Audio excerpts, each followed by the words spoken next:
Hello, welcome listeners to another episode of Listen, Learn, and Love hosted by Richard Osler. We have had the privilege here at the podcast place to record 5 consecutive episodes over 5 days. And I'm just so grateful that brave people reach out and want to share their stories. And so after this episode, we've got a little bit of a break. But today's episode is Dilyn Eyerly. Welcome to the podcast, Dilyn. Thank you.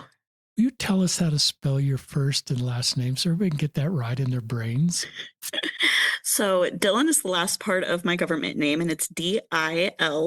And then Eyerly is like your eyeball. So it's Eyerly. And let me share a little bit about Dilyn's story. She reached out to me and we got this scheduled. She's 31 years old. She's bisexual, queer. She served a mission along the way. After growing up mostly or all in Texas, she served in the Vancouver, Washington mission. She's currently a student at UVU, working on a family science degree with a minor in outdoor recreation. She's going to talk about just her story. I've read her story. She's so prepared and brave. And I usually don't prepare for podcast listeners until right before because we do them so frequently.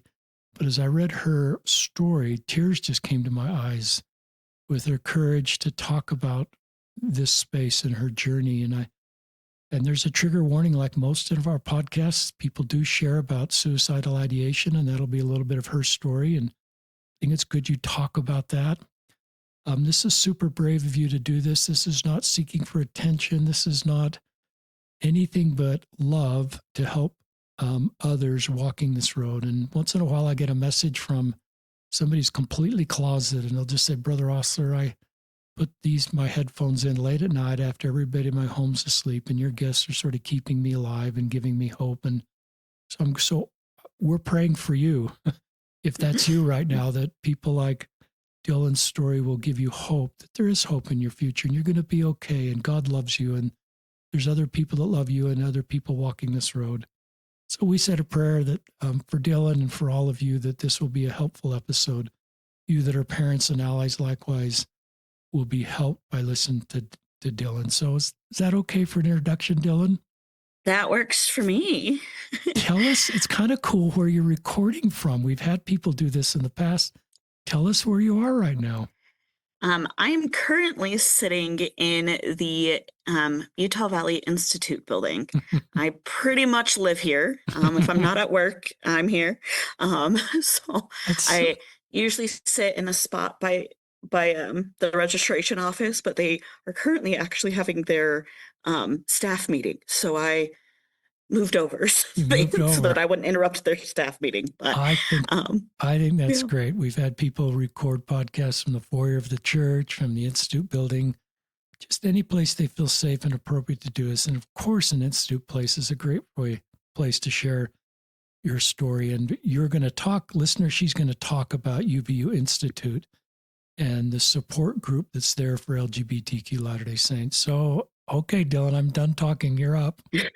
Okay. Like I said, I'm actually really nervous about this. I don't really post anything, nonetheless, about my sexuality and how that connects with God. I don't usually like attention on myself, and that's, like you said, it's not necessarily for attention, and it's one of those things that like scares me to death. Some family members do think that I am generally attention-seeking.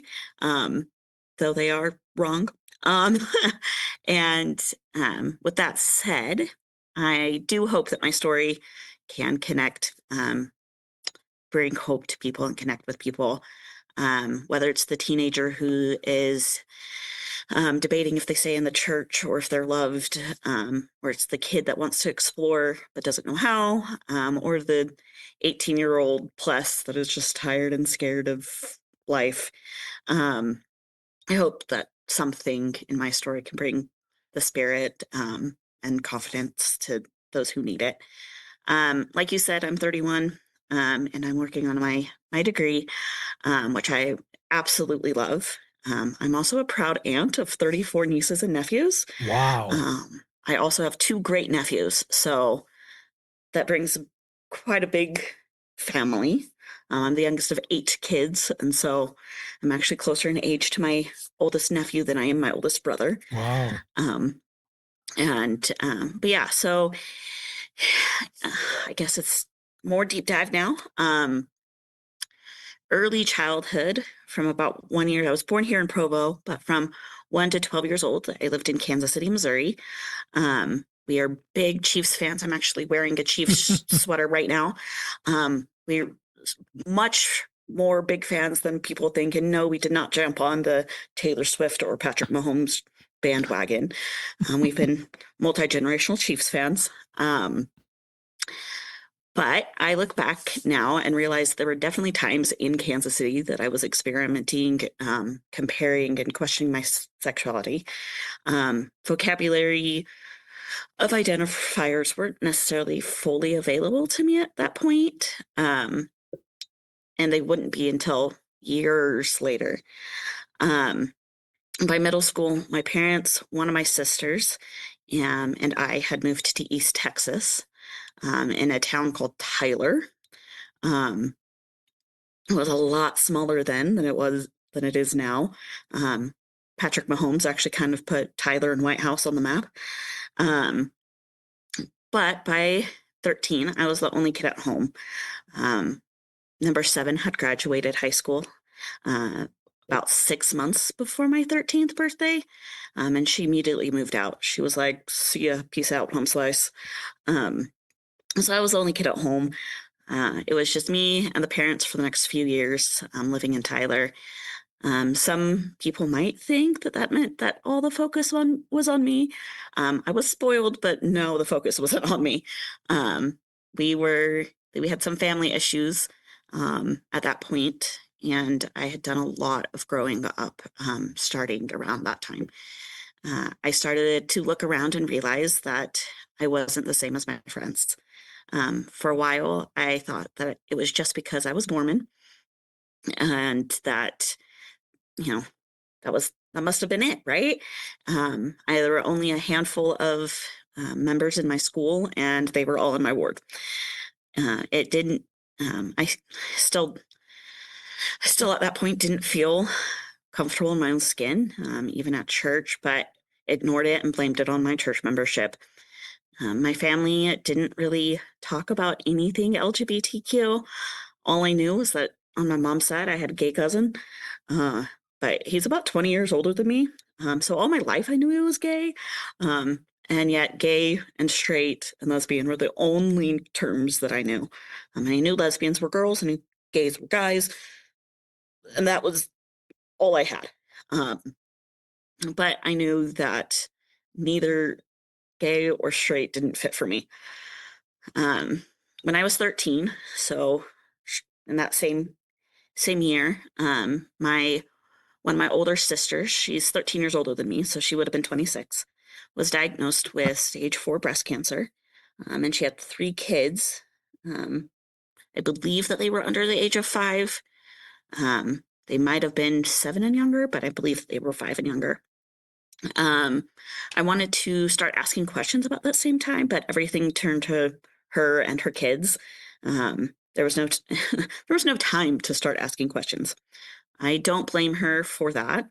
She can't control cancer, um, or what I felt was safe at the time.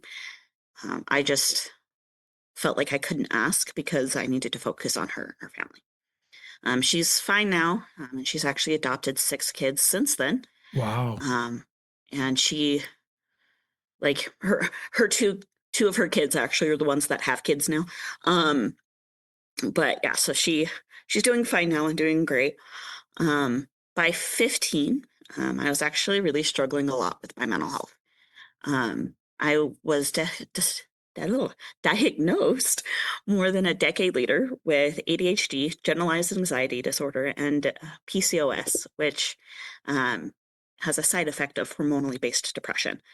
Um, so I was definitely struggling a lot with my mental health at 15, but didn't know it. There was a lot of issues happening in my home life that made it unsafe for me to really say anything or to ask questions or to express all of who I am. even though I really wanted more autonomy in my daily life, but expressing that I might be something other than straight wasn't necessarily completely safe. But home life wasn't going to calm down anytime soon. So I just continued to put anything on my sexuality into a box and hide it away. In 2010, we moved from that small town, Tyler, to a bigger town, Arlington. It's in between Dallas and Fort Worth. If you're a Cowboys fan, the Cowboys stadium is in my home state. So that's how close we are, even though I'm much more of a Chiefs fan. But we moved right before my 16th birthday. And I still hadn't felt safe in my skin. I didn't feel like I fit. I didn't things at home weren't going great. But I still, because of that, blamed it on my faith. And on some level, kind of blamed it on my home life as well. I continued to ignore who I was, what I was all the questions that I had, all of that. I continued to ignore it. It was in a nice, pretty box, shoved away. And I had decided to do that because as I grew up, it was always made clear that other people were more important. At least that's the way I felt. And in many, many ways, I still feel that way. I catch myself going, but they're more important than me.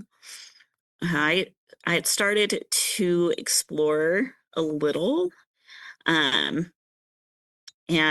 I journaled everything because writing things down always helped.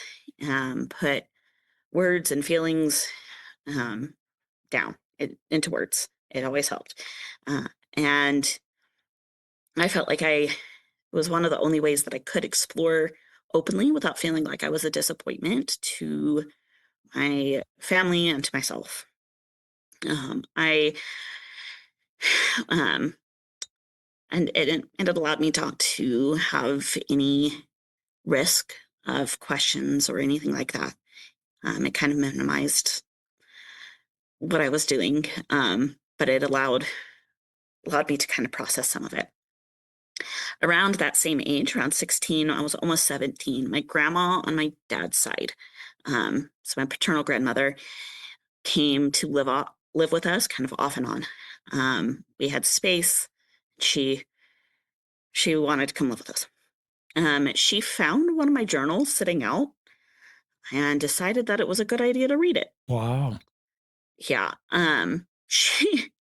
She had no kind of boundaries. And she did not take that, me processing my sexuality well at all. For her, she has since passed away. For her, the world kind of revolved around her.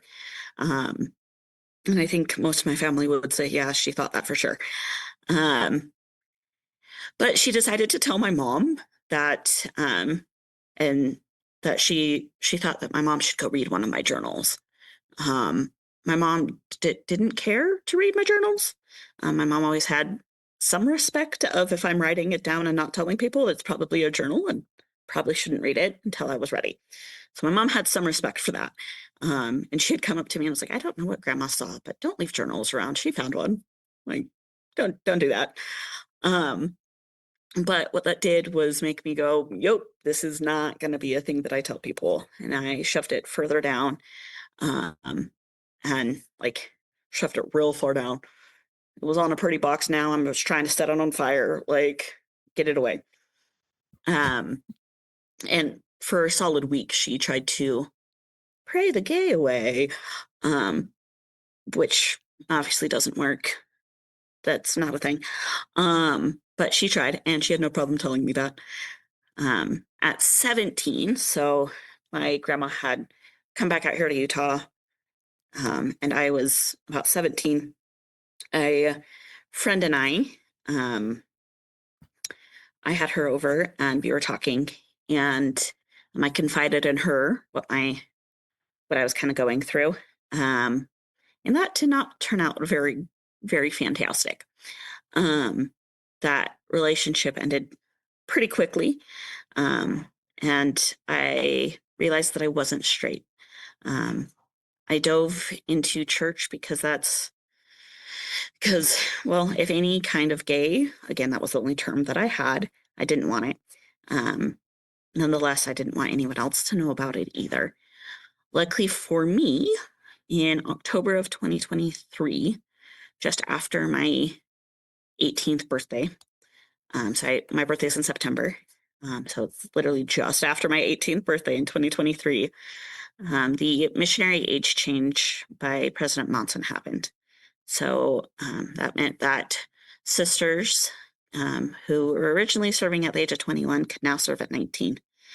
And that meant that I could go on a mission ASAP and put all of my sexuality back on the back burner, not having to think about what that meant, how that worked, whatever. It was, again, I was catching it on fire, hoping that box would disappear. And I felt comfortable going on a mission. I felt like I needed to. And I felt confident that that would be a good thing for me at that time. But frankly, I also thought that going on a mission was kind of a far thing for me because I thought I would be married before the age of 21.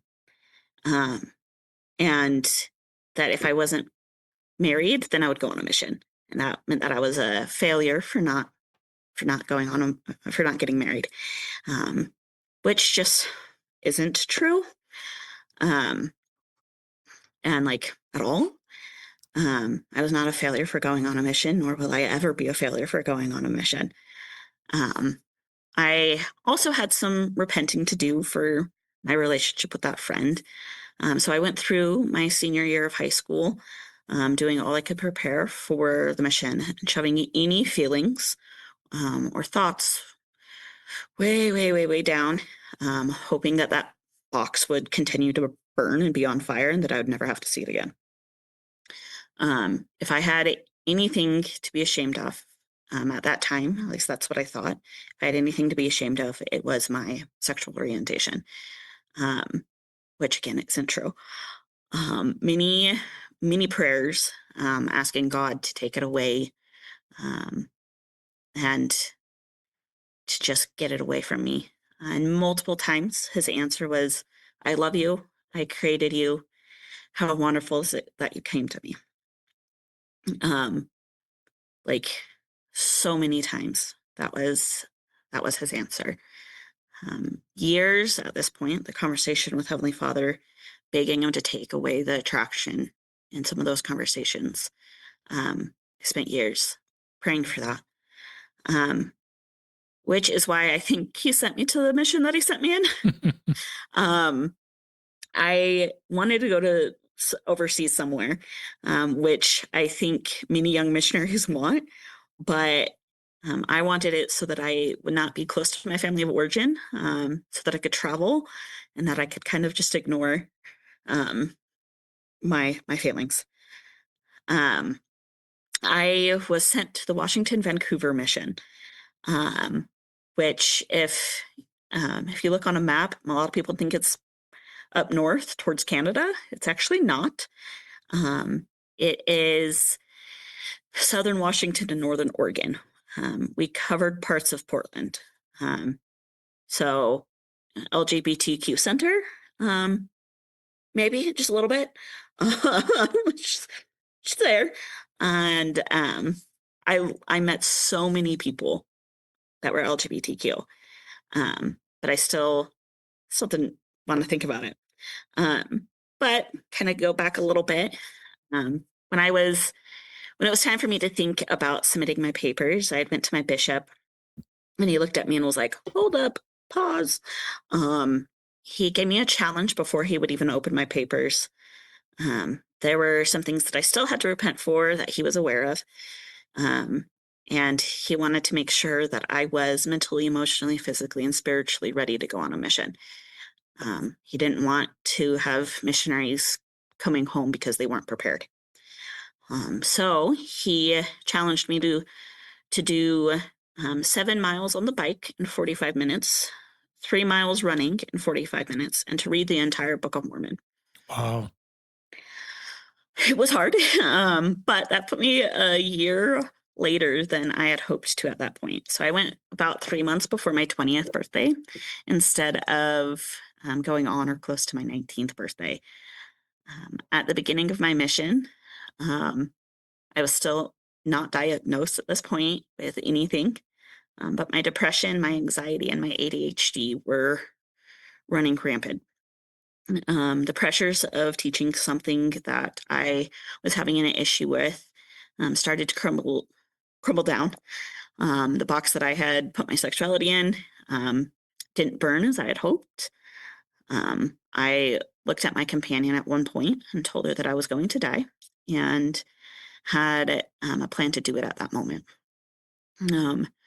Suicidal ideations were, and the desires of dying were potent, were very strong.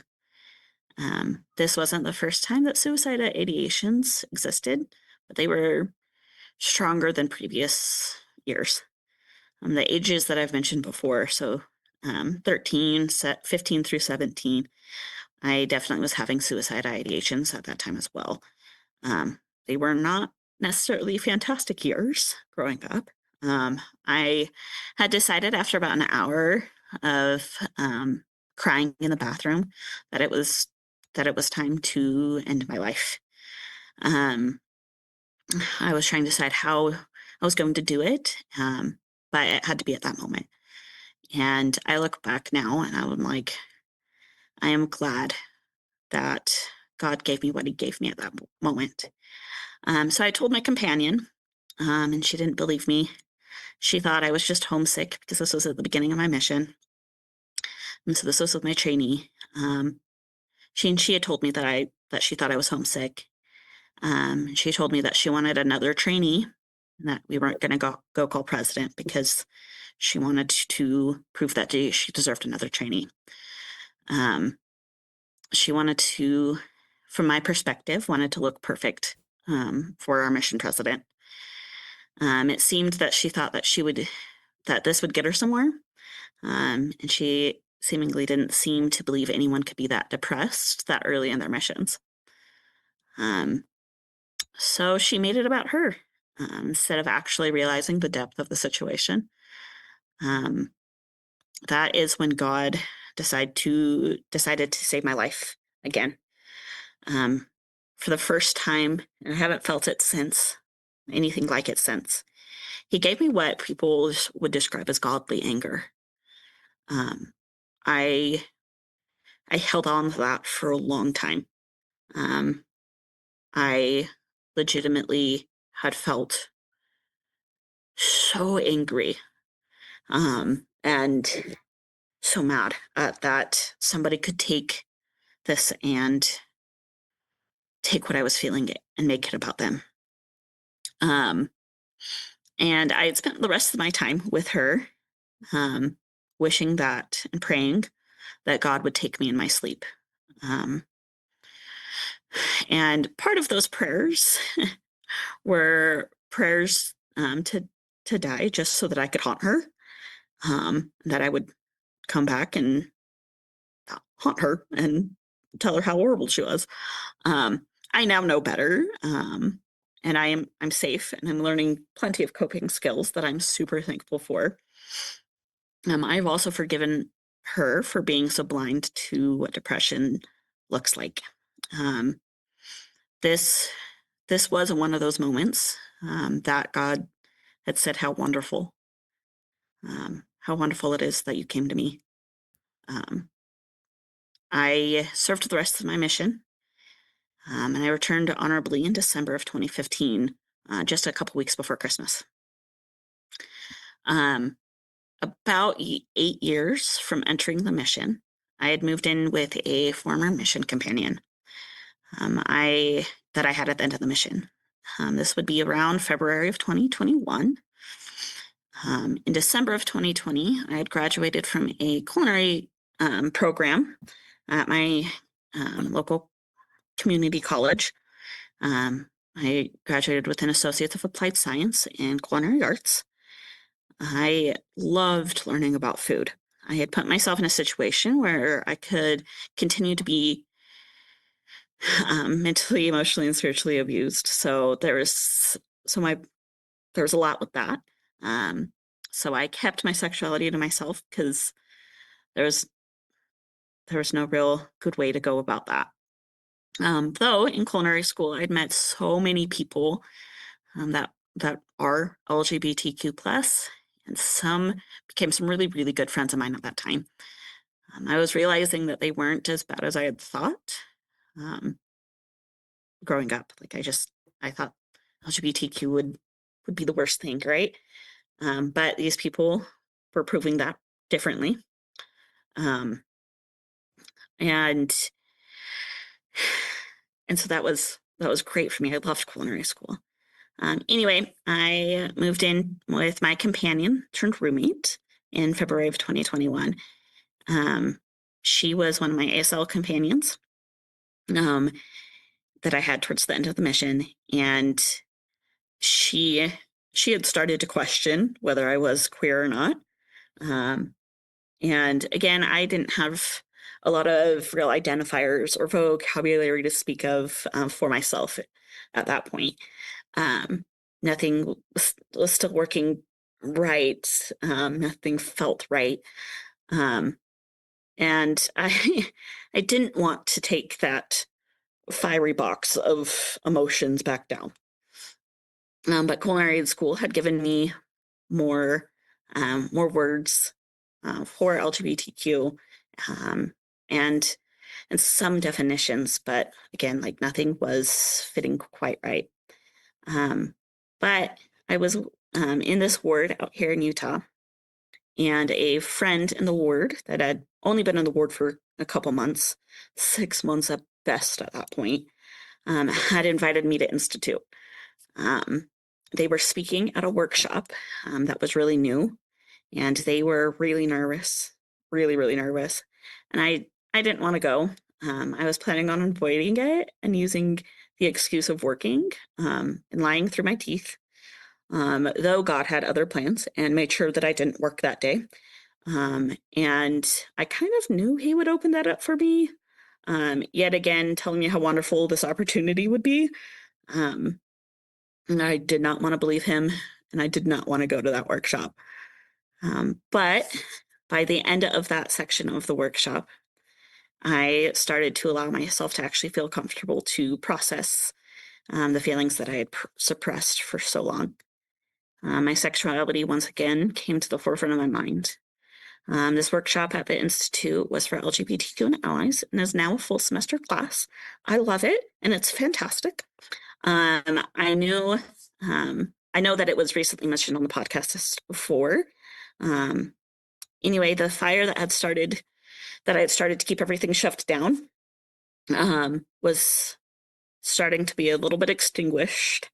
That friend had also started to introduce me to other classes here at the Institute and some of the other Institute teachers. Though I admit that I wasn't too keen to at meeting other people,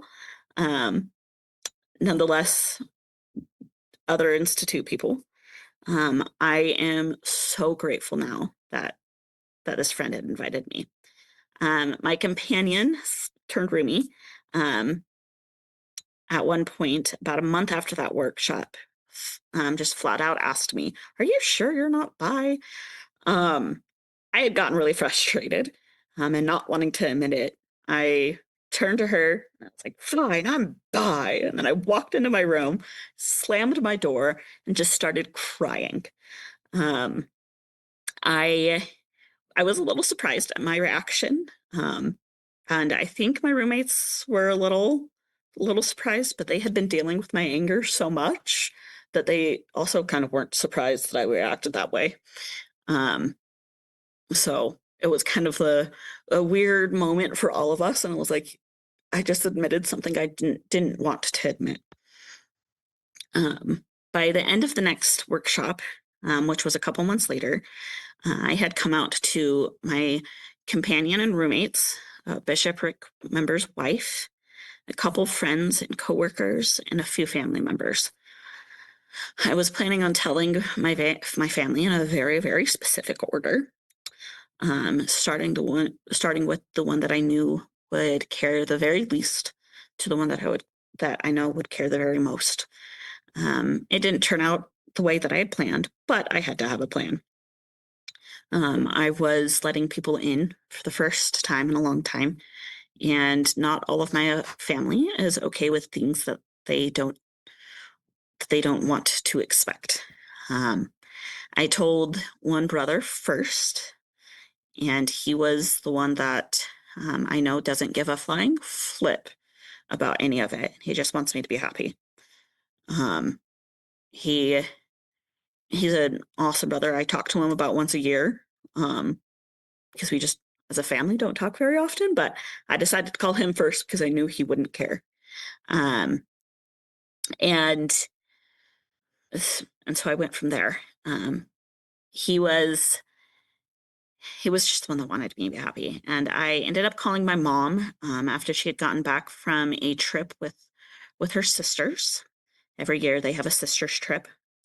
And one of those sisters is the one that has the gay son that I previously mentioned. We had a family reunion that year where my dad ended up being in the hospital for the next 4 months after that reunion.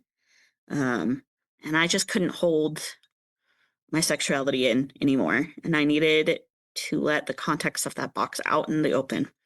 That fire had extinguished a little bit more. Some relief started to come in. I called my mom to tell her the day after she got home from her sister's trip.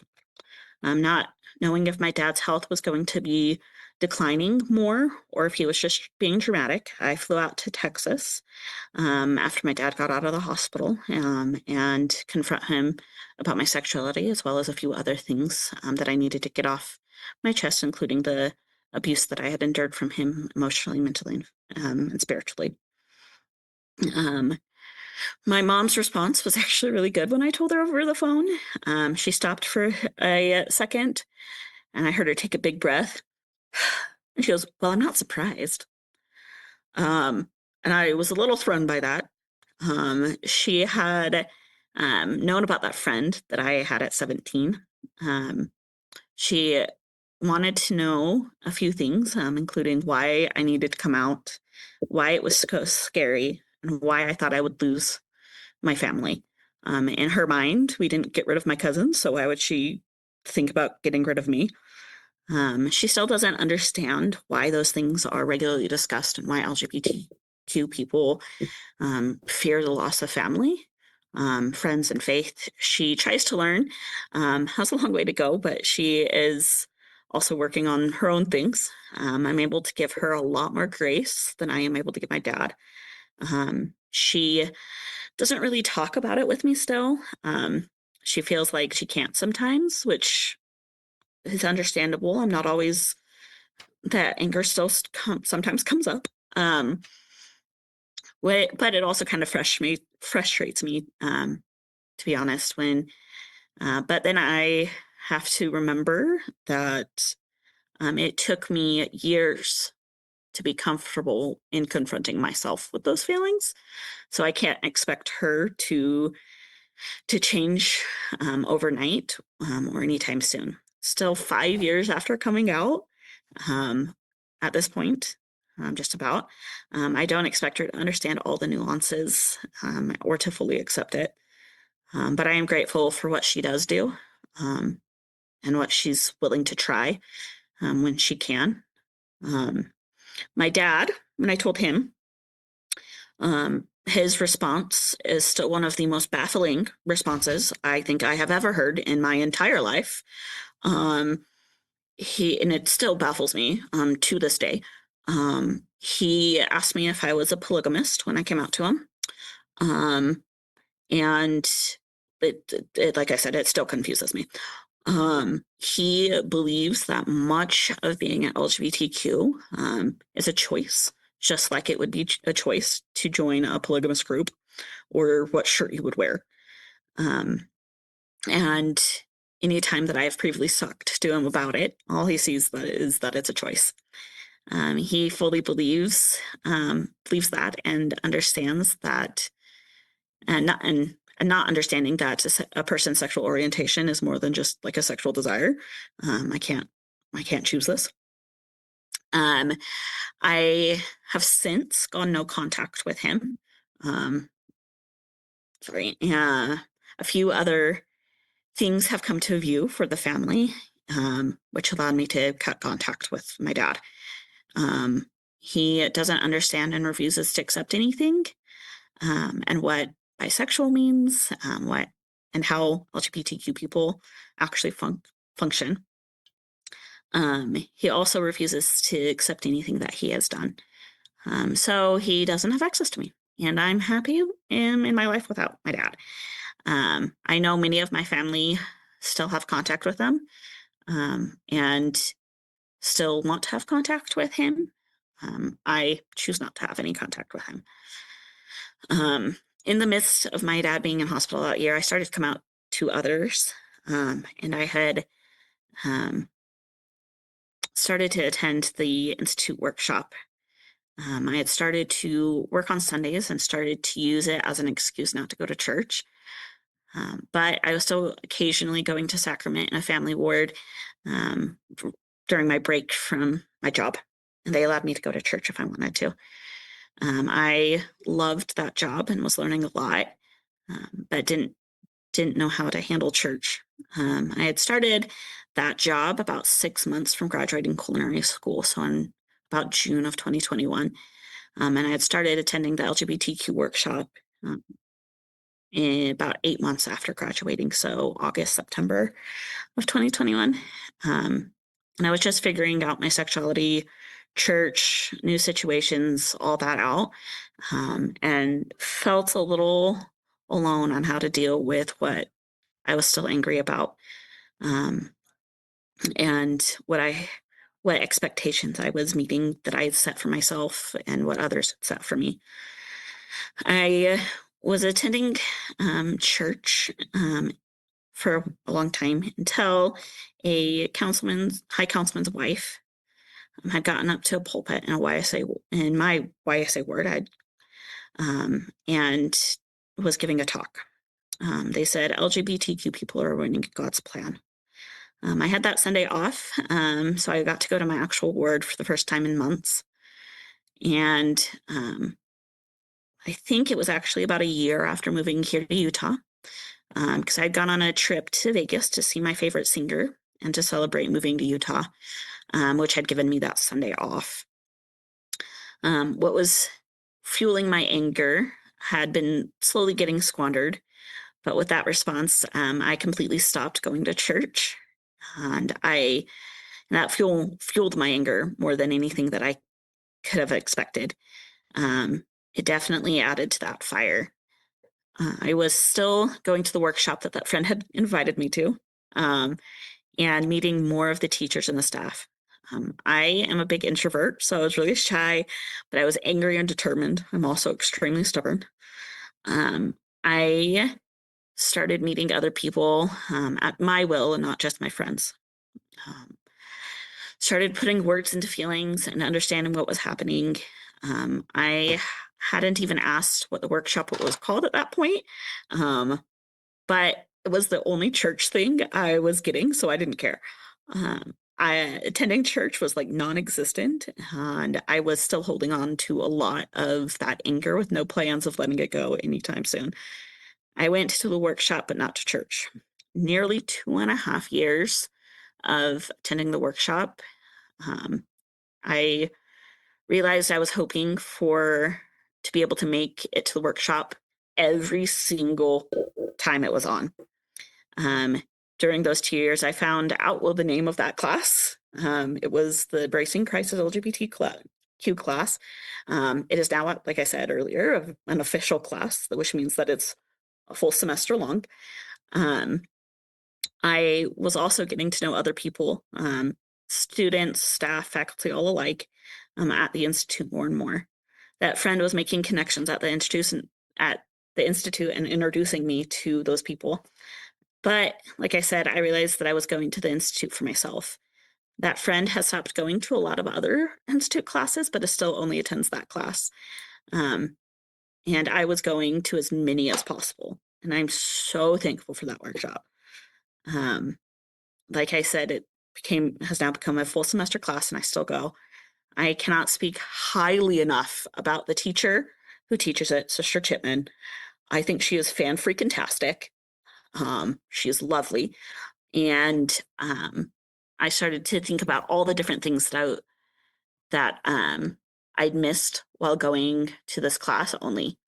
Um, I During those couple years of inactivity, the temple was probably the biggest thing that I had missed. At the end of October, beginning of November in 2023, I realized that I wanted to go to church again. So it took me a couple of years. I hated the job that I was working at. I had switched jobs at a couple different times in those couple years, and I hated my job. Um, in fact, I still tell people, don't ever go work at that place because it was not a good place to work at all. But I had found that there was a place on UVU campus that was hiring. I took that job, and it allowed me to attend church on Sundays, the workshop, and actually encouraged Institute as well. I love that boss, and I still talk to them regularly. The place was a restaurant that has since closed its doors, both on campus and their other stores that they had. They have since closed their doors. I still had a lot of anger coming back to church. I was pretty ragey. I just wanted to see what it would take for me to get back to the temple, and that meant going to church. I also had some fear coming back, not knowing how many other people or how that they would react to me coming out and being out, and not necessarily being shy about it anymore. Though I don't post it on social media, I have kind of made vague posts. But if you talk to me, you'll quickly find out that I'm not just a member of the church, but I'm also bisexual. I had moved again in 2023, and a roommate that I had for about 3 weeks before her own mental health had taken a turn. She 100% fully agrees that I was pretty ragey coming back, that I was not the kindest person. I was more angry at the fact that I had to figure out what the doctrine was and versus what the culture was, and that I hadn't been safe to come out.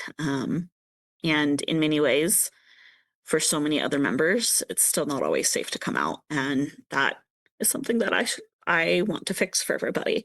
I wish it was. I realized that holding on to so much, that I was holding on to so much, and I didn't want to be angry anymore. Being as stubborn as I am, I didn't want to admit anything.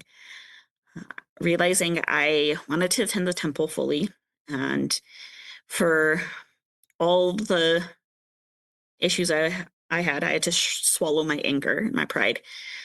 I woke up one Sunday and went to church with that roommate around mid-November.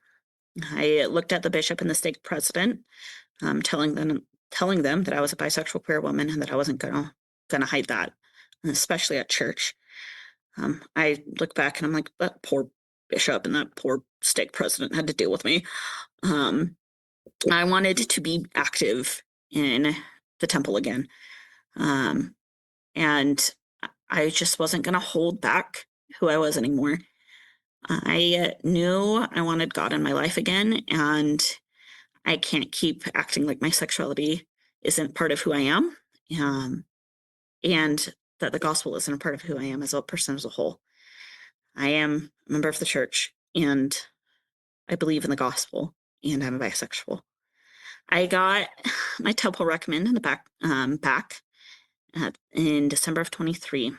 With New Year's resolutions being a thing, I'm like super into goals. And I'm super into following through with the goals that I made. So at the beginning of 2024, one of my goals was to attend the temple every month. Especially since I live here in Utah and there's a temple basically on every corner. I live within minutes of a temple in any given direction.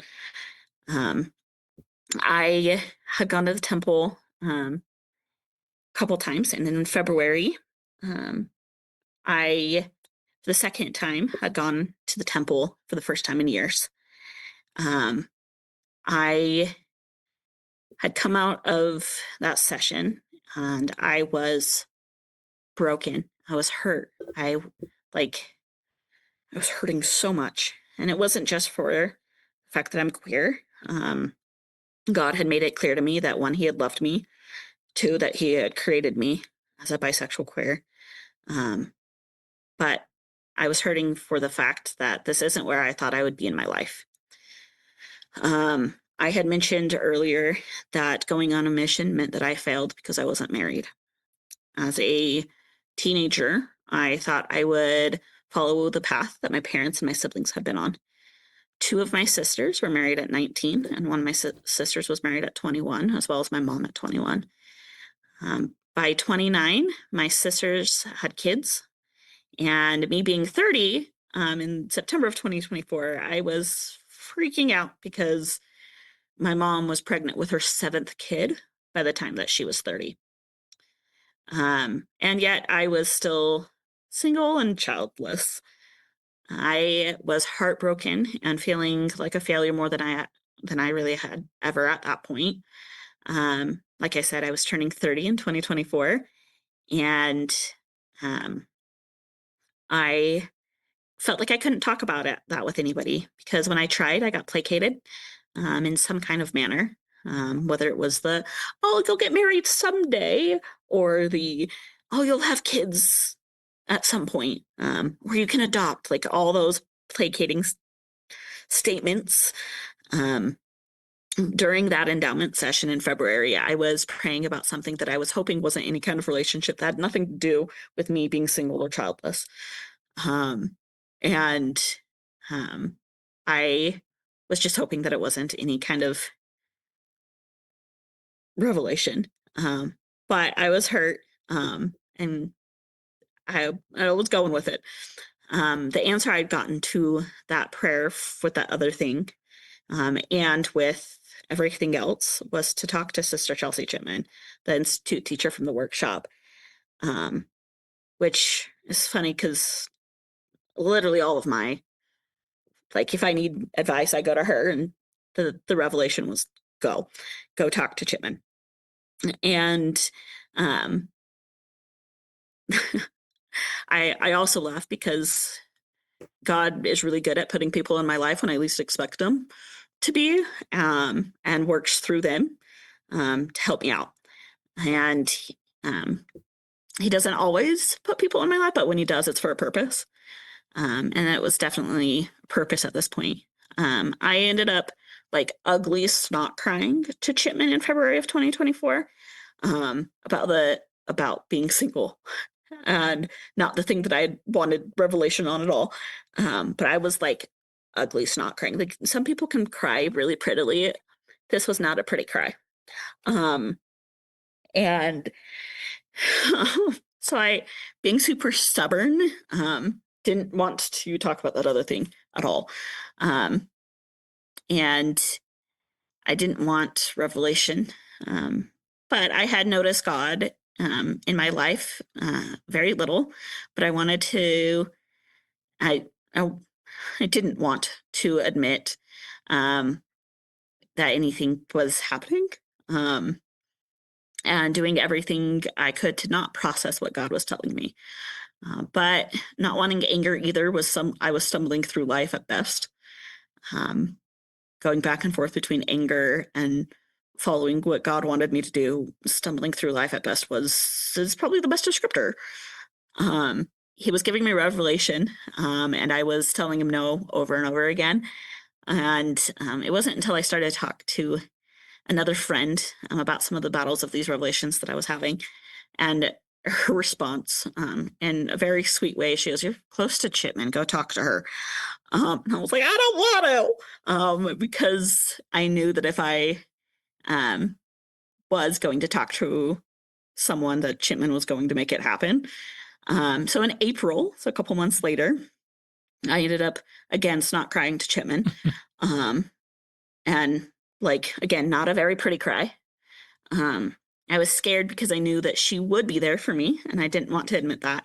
But really, because I knew that what I was battling would mean that I would battle my sexuality again and what that meant for me as a member of the church and a bisexual in a different way than I had already come to terms with. Um, and I really started to give up that anger, partially due to the exhaustion that I was having, and gave it to God. And I'm regularly still working on that. I still feel myself getting anger at times. Um, and I don't always want to be angry. And God regularly tells me to take a chill pill and to calm down. Um, the things started to get super hard again in the summer of 2024, but I was still attending the temple once a month because, like I said, I like to follow through on my goals. I continued to make a big effort in church at that time, and still am. And both the temple and church are still very, very hard for me at times. I had lost my job because of it closing, because of the doors closing. I had quit another job because I just wasn't the right fit at that time, and was told that I had to be out of the place that I was living by August 28th. I had no place to live, no job with perspectives in either of those categories. I spent a lot of time over that summer at the Institute seeking advice from those that I'd gained closeness with. And when I mean a lot, like I was 4 to 5 days a week, 6 to 8 hours a day at the Institute, like a lot of time. It was a ridiculous amount of time here. I started to ask questions, and I was participating in other classes and just trying to get as much information about God as I could. When I felt the same feelings of failure, I had reached out to Chipman once again, and she had actually connected me with a couple other institute teachers, which I had already been taking their classes of. God had already put them in my path because of those summer classes. One of those teachers prompted me to write down all of the questions that I had been wanting to ask, and told me that they would answer anytime that they had some free time, and they would do their best to help me and encourage me to keep going to God. As of currently, I have over 1,200 questions and continually add to them regularly. And I still do my best to study those out and pray about them and talk to God about them. And the other teacher still highly encourages me and pushes me to be my best. During August of 2024, I had started to stay at my parents' house because I had no apartment. I was at their apartment, and school started. And as of the first Thursday of that fall semester, I got a text and was told not to go back to my parents' place. Scared, worried, and all the feelings of why I didn't feel safe as a kid started coming running back. Finding out that it wasn't because of anything I did, but because my mom was packing her things, moving out, and filing for divorce. She was just grabbing everything she could and didn't want me to walk into any unsafe situation.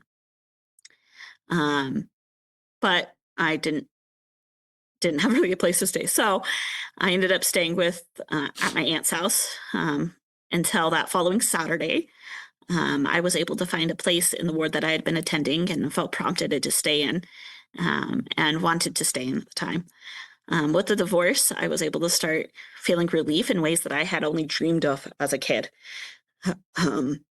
That may seem strange for others to hear or others to experience.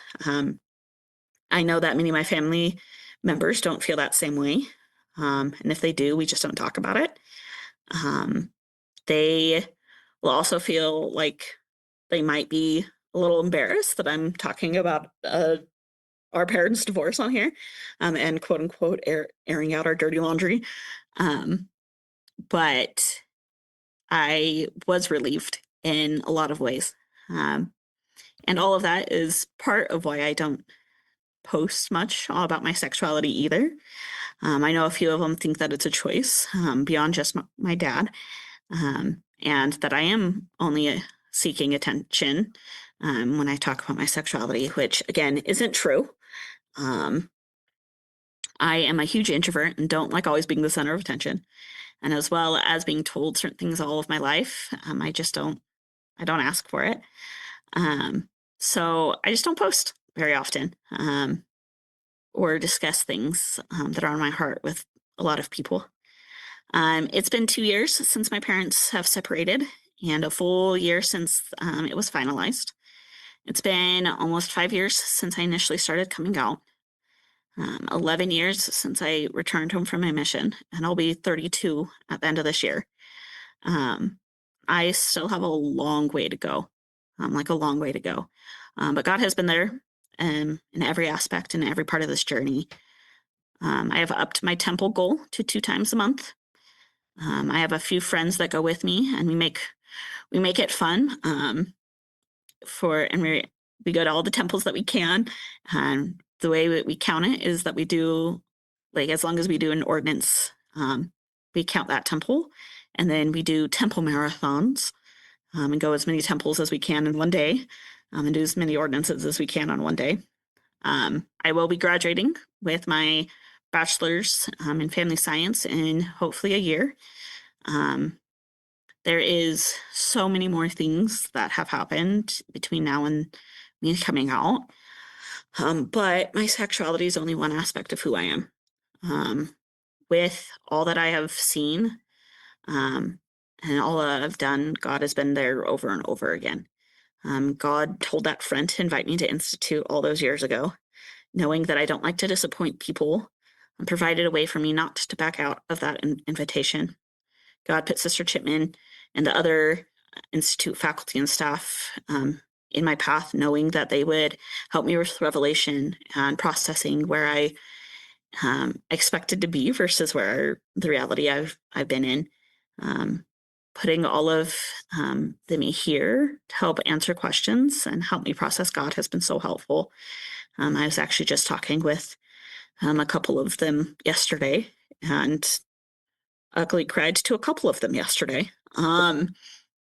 God gave me a job on campus that I needed at that time, and the job that I have now at the UVU library. I love my job, and I'm so thankful God put me here on campus to get that job. God allowed me to stop being angry at every detail and is beyond patient with me. After giving me anger towards my companion and my dad, has guided to me where I am now. God saved my life more than once and is working on the spirit part on a regular basis. God gave me the means to move out here in 2021. He called me to a mission that is known for being particularly LGBTQ friendly. He showed me where to live. He accepted me as I am, and as LGBTQ people are. He allows me to ask questions and encourages all those questions. I may not know everything, and I still don't know everything. And I have a long way to go. But I know that God has allowed things to happen, and is with us in the moments that it does. God allows us to be angry, and He allows us to have those messy, sticky prayers and conversations with Him. I know that God has been there for me, and I know that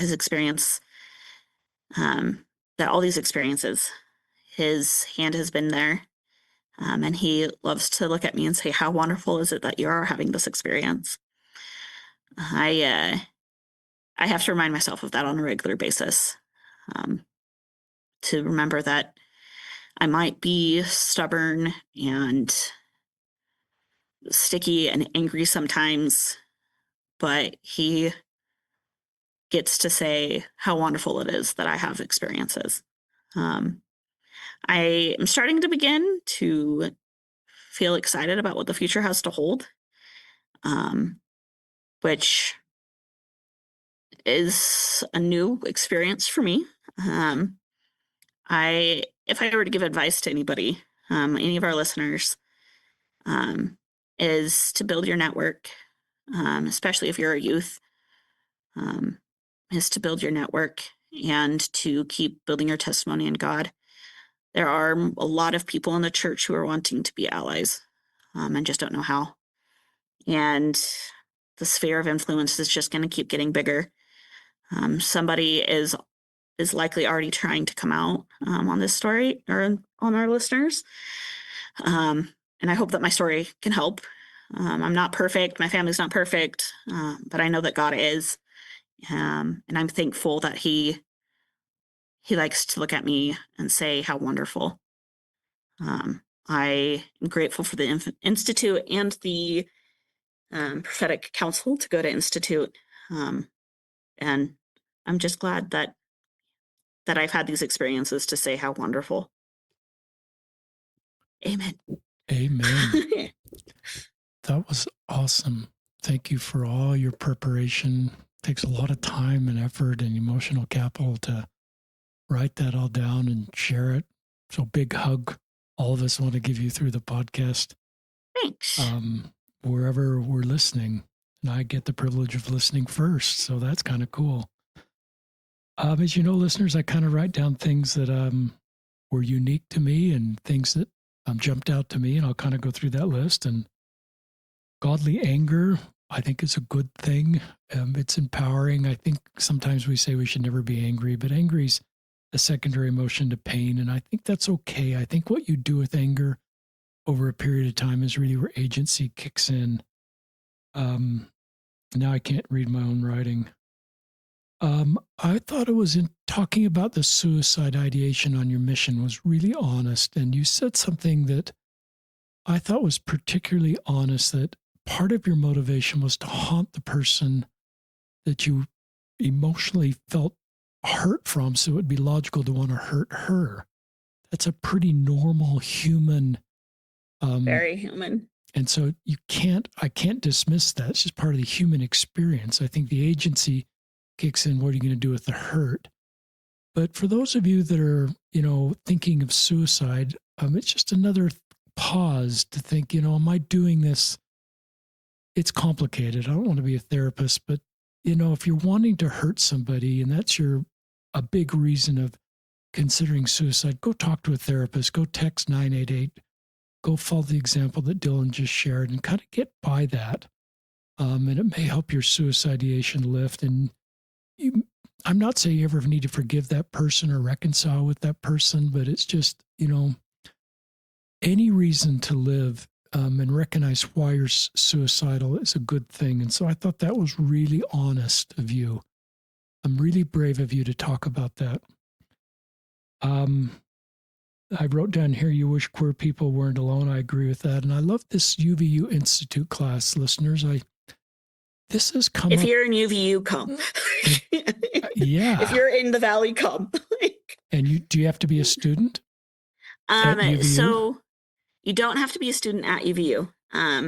If you're between the ages of 18 and 35, you can just show up. If you are older than that, do try to take a class, but we're also not going to tell you to go away if you're older than that. We have a handful of, we call them our grandmas that show up. They sit in the back row and it's the cutest thing ever. And all of us love them. So come, But, the UVU class is awesome. And then I think, couldn't we, I just hope that we scale what's going on at UVU church-wide. They are looking at it quite a bit. Like I said, I'm really close with some of the staff here. And I happen to know that the director and regional director are regularly aware of this class and that it goes up further as well. That they are looking at this as kind of a pilot almost. I don't want to exactly speak for them, but they are definitely looking for what this class is doing and what it brings. So. Yeah, because as I've listened to people's stories, including Dilyn, the UVU class where we're embracing LGBTQ people is helping you stay in the church. I think my younger self would have been. I'm sorry, I'm moving real quick and somebody else is coming in here. So. Okay, you're moving. I'll keep talking. I'm like, okay. And I just think, I just love that the fact that people are connecting with other LGBTQ people gives them a safe environment. I think my younger self and maybe some of the worries of the church is if we create a space for LGBT people, they're all going to hook up with each other and we shouldn't ever create this space. But then and so that's kind of a fear approach. The faith-based approach is what, you're doing there. And you're creating community, you're creating belonging, and you're giving people, a chance to connect. And so I love that. I'm kind of muting your mic because I'm hearing a little background music as you moved, and that's okay. I'm just going to talk for a little bit, and then I'm going to turn your mic back on. So that's what we'll do. We're ad-libbing here. So Sister Chapman, if you're listening, thanks for all the work you're doing. And it's not Shipman, but yes, we love her. And it's not just like one institute teachers. You talk about there's a whole infrastructure of support there. And that can be different than going to church, because going to church, you may hear that talk from the head counselor's wife with a comment like, I've lost where the comment is. But, a lot of LGBT people are nervous coming to church because they just don't know what they're going to hear. And you're not nervous to come to the institute class because you're not going to hear anything negative out of LGBTQ people and how important that is. And it makes me wish that at the seniors levels of the church, we just had a general conference that said, this is the things we shouldn't say. And we don't teach these things anymore. So I could have been like your bishop's wife 10 years ago. I might have said something like that, wherever that quote is. I wrote it down somewhere. I've turned your mic back on, by the way, because I think it's quiet. It's people have dispersed. So. LGBT people are trying to ruin God's plan is the quote, and that's not true. That's not consistent with our doctrine. So, and the other invitation is not all of us can start a UVU Institute class, but what can we do in our circle of influence to create a safe place for LGBTQ people? And it may just be knowing that they're welcome around you and safe, and you'll talk about this subject because of the things you talk about. Yep. Whether it's a pen or fun socks or anything like that, reading a book about LGBTQ, like it shows a lot and it means a lot. And I've heard just multiple people, when they feel like they're loved and accepted, they believe God loves and accepts them. And look at this then, that you wanted to go back to church. Hope people caught that the only safe environment for you that was connected to God or the church was this class. You weren't even going to church for a period of time. Mm-hmm. And it sounds like they didn't say, well, you've got to go to church to come to this class. They just were glad you're coming to class. Yep. And then you felt gradually that I want to go back to the temple. I want to go to church. And that's not going to be everybody's story, listeners, but it's just interesting. And I just hope and pray that in church environment, there's a safe place for LGBTQ people. In a stake, in an institute, there's just community there for LGBTQ people to feel safe and to have the experience that you're having. And maybe you'll help lead that in the church. I love your line. When you started to come out, I was letting people in versus coming out. I love that line. And I'm coming back to the comment from that in church, back to LGBTQ are trying to ruin God's plans. That's like saying people that are left-handed are trying to ruin God's plan, or people that have red hair are trying to, that's an inborn attribute. We had Greg Prince on the podcast, episode 884. He's a scientist, and he sort of talked about the history of the church going from the behavior model that this is a church, which was what the church taught. When the church first started talking about this in the late 60s, 70s, to mostly the biological model, which you're talking about, is this is an inborn attribute of you, and it's a good thing. But the problem is we don't unteach things. So there's a lot of people, particularly my age group, that are left with the behavior model because we haven't sort of taught. We don't unteach things. So that's why this podcast is necessary, and all of you brave people sharing your story. I love that your anger went down when you came out a little bit. Fine, I'm bi. And kind of this half angry, half. I thought that was great. And I wrote the bottom of the iceberg. And a therapist taught me this principle. Sometimes, what we see at the top of the iceberg, like anger, you can't just tell someone not to be angry. You have to, they or you or a therapist or God or all of the above need to sort of figure down what's the bottom of the iceberg. And that can be sexual orientation. And part of that was the bottom of the iceberg. And you seem to have done better.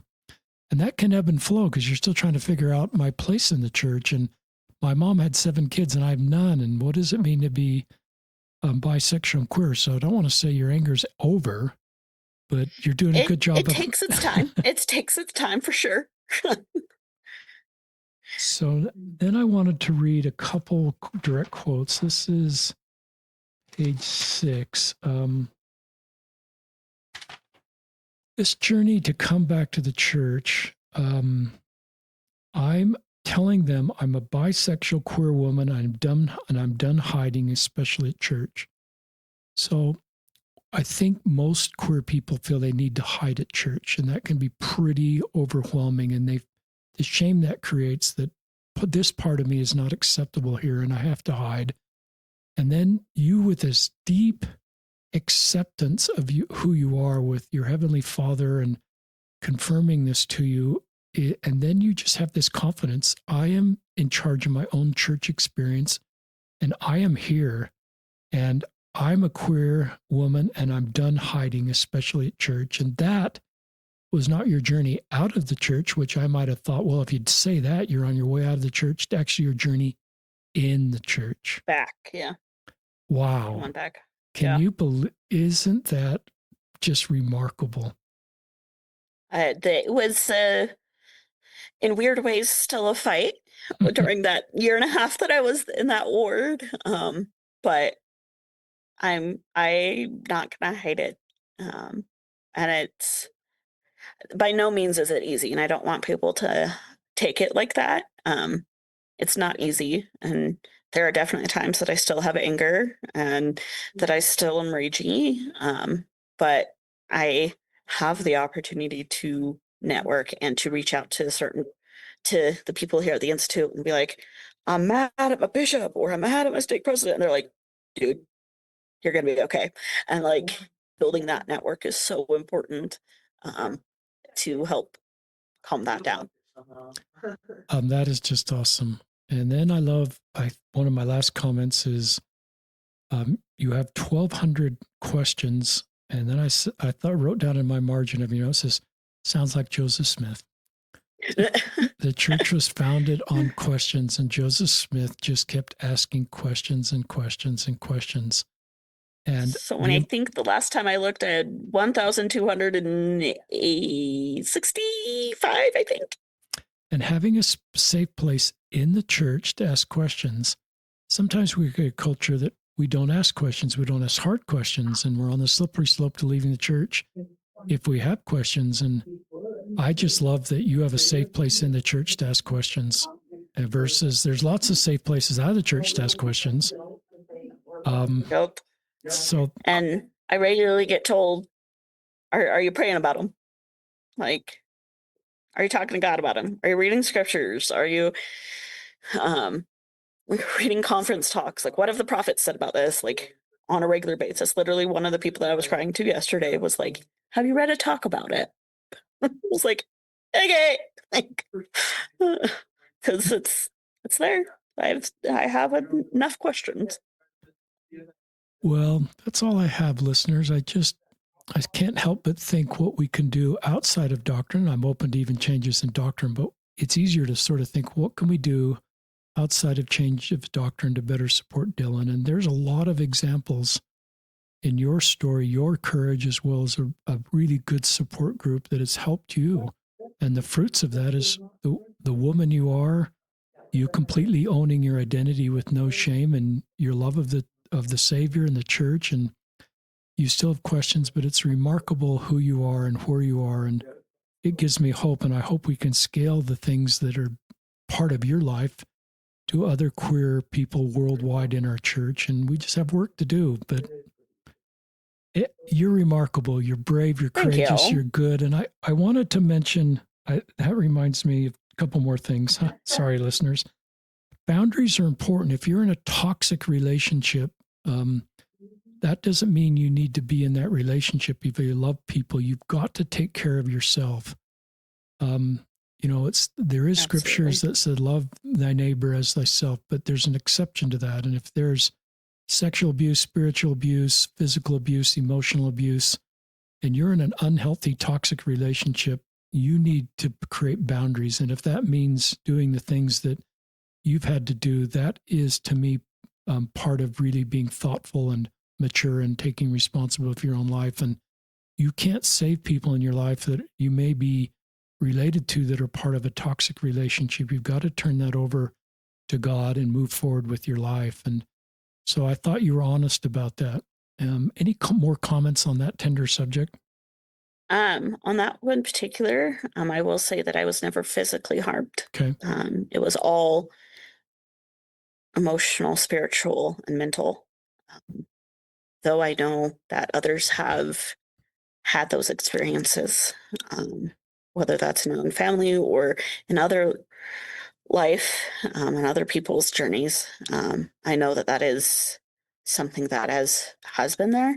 So I don't want to demean any other person's experience with abuse. Abuse covers a wide range of kinds, and no particular kind is more than the other.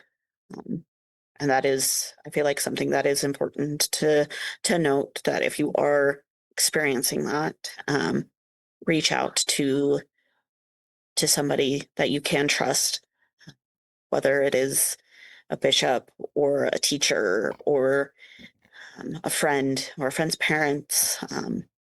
Reach out and talk to them and see what can be done to help support you. That is good.